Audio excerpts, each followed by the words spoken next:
அஸ்ஸலாம் அலைக்கும் பர்கத்தஹு. அன்பார்ந்த கண்ணிமிக்க நல்லாடியர்களே, எல்லாம் எப்படி இருக்கீங்க? நல்லா இருக்கீங்களா? அல்ஹம்துலில்லாஹ். யா அல்லாஹ், இம்மையிலும் மறுமையிலும் எந்த மனிதர்கள் முன்னிலையிலும் எங்களை இழிவாக ஆக்கிவிடாதே யா அல்லாஹ். ஆமீன். கண்ணியத்தாலும் பாசத்தாலும் குணத்தாலும் பிறர்க்கு உதவுவதிலும் உயர்ந்தவர்களாகவும் அன்பினால் உன்னிடம் நிலைக்கக்கூடியவர்களாகவும் எங்களை வைப்பாயாக யா அல்லாஹ். இன்ஷல்லா ஆமீன். டெய்லி ஒரு துவா, டெய்லி ஒரு ஹதீஸ் நான் சொல்ல போகிறேன். இன்றைக்கி நான் உங்ககிட்ட என்ன ஷேர் பண்ண போகிறேன்னா, 40 வயதான ஒவ்வொருவரும் தினமும் கேட்க வேண்டிய துவா சூரத்துல் காஃப்.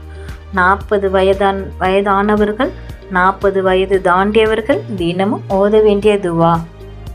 ரப்பி அவுசின்னி அன் அஷ்குர நியமத்தக்க லத்தி அன்னம்த அலைய வாலா வாலிதைய வான்னா அமலா சாலிஹன் தர்ஜவு வாசலிஹா லீஃபி ஜுரியாத்தி இன்னி துப்து இலைக்க வ இன்னி மினல் முஸ்லிமீன்.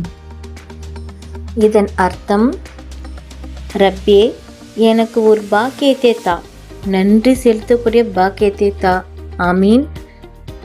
என் மீது நீ புரிந்த அருளுக்கும் என்னை 40 வயது வரை வாழ வைத்தாய், உணவு தந்தாய், உடை தந்தாய், கண் பார்வை தந்தாய், இன்னும் நிறைய நிறைய என் மீது அருள் புரிந்ததற்கு நான் நன்றி செலுத்துகிறேன் யா அல்லாஹ்.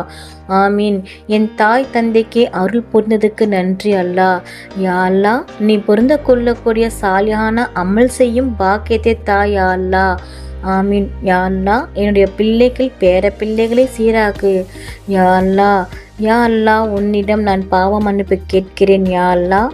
யா அல்லாஹ், நான் முஸ்லிம்களில் ஒருவர் யா அல்லாஹ். ஆமீன். நம்ம டெய்லி இந்த துவா படிக்கலாம். யார் யார் 40 வயது தாண்டிட்டாங்க, 40 வயது ஆகியிருக்காங்க, 40 வயது தாண்டியிருக்கவங்களாம் டெய்லி இந்த துவா கேட்டு நம்ம அல்லாவுக்கு நன்றி செலுத்தக்கூடியதாக இருக்கலாம். ஏன்னா யார் நன்றி செலுத்துறது தான் அல்லாஹ் பிடிக்கும். நீ அல்லாஹ் சொல்கிறான், நிச்சயமாக மனிதர்கள் நன்றி கெட்டவர்னு சொல்லியிருக்கான். அல்லாஹ்க்கு நன்றி செலுத்தினா மட்டும்தான் பிடிக்கும். நம்ம சின்ன சின்ன விஷயத்துக்கெலாம் நம்ம நன்றி செலுத்தலாம். ஆமீன். இன்றைய ஹதீஸ், பர்க்கத் இல்லாத வீட்டை பற்றி தெரியுமா? நபிகள் நாயகம் ஸல்லல்லாஹு அலைஹி வஸல்லம் அவர்கள் கூறினார்கள், எந்த வீட்டில் இரவு தாமதமாக தூங்கி தாமதமாக எழுந்திருக்கும் பழக்கம் இருக்குமோ அங்கு உணவு நெருக்கடியும் பர்க்கத்தின்மையும் ஏற்படுத்துவதை தடுத்திட முடியாது என்று கூறினார்கள். முஸ்லிம் 6475. அல்ஹம்துலில்லாஹ். அல்லாஹ் நம் அனைவருக்கும் தௌஃபீக் செய்வானாக. நம் அனைவரின் ஹலாலான துவாக்களையும் ஏற்றுக்கொள்வானாக. ஆமீன். அல்ஹம்துலில்லாஹ்.